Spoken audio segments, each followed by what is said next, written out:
নমস্কার, স্বাদ ও সুতোর আবারও একটি গল্পে আপনাদের স্বাগত জানাই।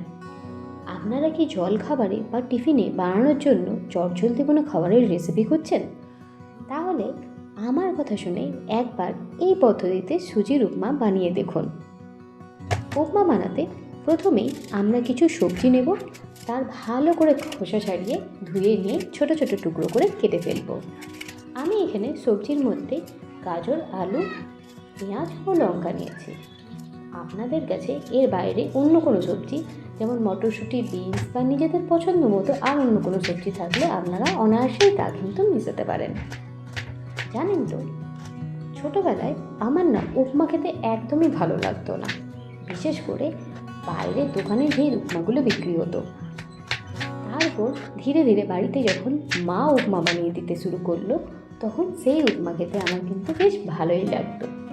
দিয়ে বড় হবার পর আমি নিজেও বানানো স্টার্ট করি এবং নানা রকমের ইম্প্রোভাইজেশন করতে করতে এখন এই উপায়ে যে উপমা বানানো হয় সেই উপমাটা আমার কিন্তু খেতে বেশ ভালোই লাগে।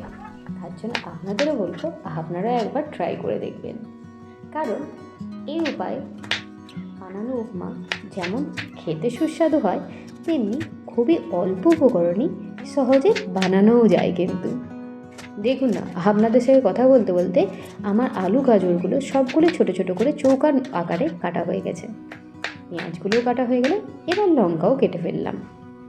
এরপর কড়াইয়ে তেল নিলাম। তেল নিয়ে প্রথমেই আমি কিছু চিনেবাদাম ভেজে তুলে রেখে দিলাম।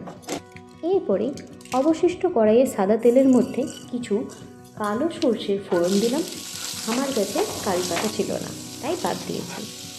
এরপর আলু ও গাজরগুলো আমি এর মধ্যে দিয়ে দিলাম এবং নাড়াচাড়া করে এর মধ্যে একটু নুন দিয়ে ঢাকা দিয়ে দিলাম।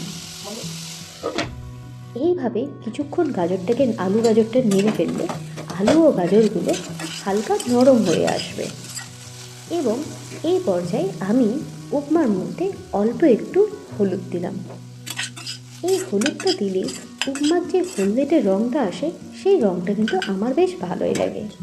কিন্তু আপনাদের যদি উপমাতে হলুদ দেওয়া পছন্দ না হয়, আপনারা বাদ দেবেন।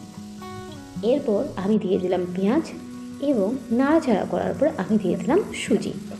এখানে কিন্তু আমি কাঁচা সুজি ব্যবহার করেছি, তার জন্য আমি কিছুক্ষণ ভালো করে নেড়ে চেড়ে নেব সুজিটাকে, না হলে খেতে কিন্তু কাঁচা ভাব থেকে যাবে। তারপর একে একে নুন আর আমার স্বাদ মতো চিনি দিলাম। আমার মিষ্টি পছন্দ, তাই আমি একটু চিনির পরিমাণ বেশি দিয়েছি। এবার আমি কিছু পরিমাণে জল দিলাম। অনেকেই কিন্তু সুজির থেকে ডবল জল দেয়, কিন্তু আমার ওইভাবে করা সুজি ভালো লাগে না, তাতে সুজি না একটু নরম হয়ে যায়। ব্যাস, এরপরে ঢাকা দিয়ে কিছুক্ষণ নাড়াচাড়া করে নিলে দেখুন কি সুন্দর ঝরঝরে উপমা রেডি। তার উপর মিলিয়ে দিলাম আমি সেই ভেজে রাখা বাদাম। ব্যাস, আমার কিন্তু উপমা একেবারে রেডি।